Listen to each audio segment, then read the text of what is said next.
People around the world are experiencing the climate crisis in their daily lives more than ever before.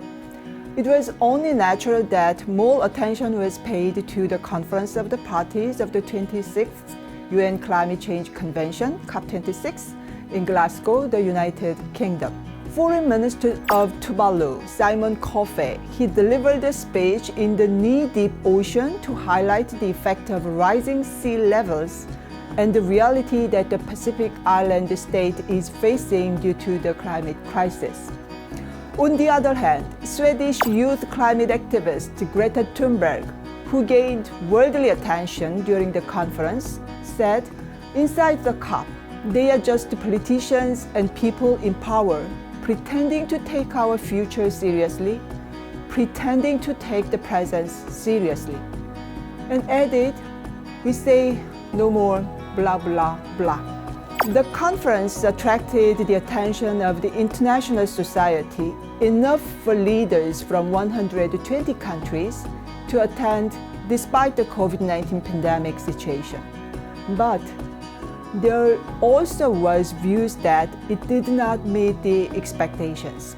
Nevertheless, remarkable conclusions were drawn in consideration the balance between ambition and reality through the 2 weeks of fierce negotiations.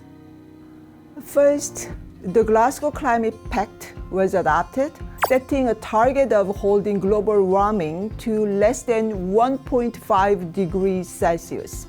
With this conference, many countries have announced carbon neutrality plans and raised their greenhouse gas reduction targets, but it still does not meet the 1.5 degree target. Therefore, the parties of the conference were asked to review whether their nationally determined contributions, NDC, meets the 1.5 degree target and raise the goal if necessary and submit it by next year.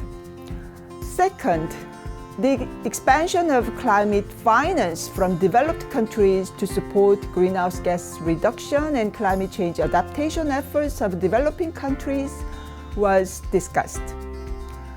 Developed countries have decided to double their financial support to adaptation by 2025 and discuss ways to address losses and damage caused by climate change.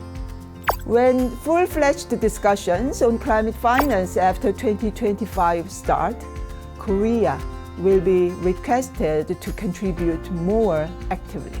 In particular, since Korea is one of the few countries that has successfully transformed itself from one of the poorest countries to developed economy, it is expected to play an important role in filling the gap between developed countries and developing countries. Third, the COP26 in Glasgow will be remembered as the voices of future generations were heard loudest among all climate change conferences.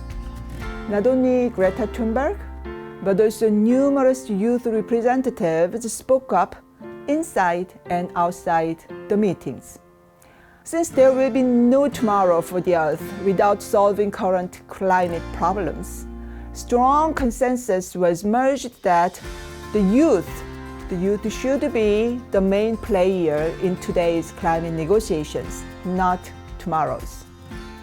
Although COP26 in Glasgow is over, the actions to implement the outcome of the conference begin now. The true value of Korea's climate leadership, bridging the developed and the developing countries, will be proven when Korea's declaration of carbon neutrality and actions for the NDC 2030 are effectively implemented.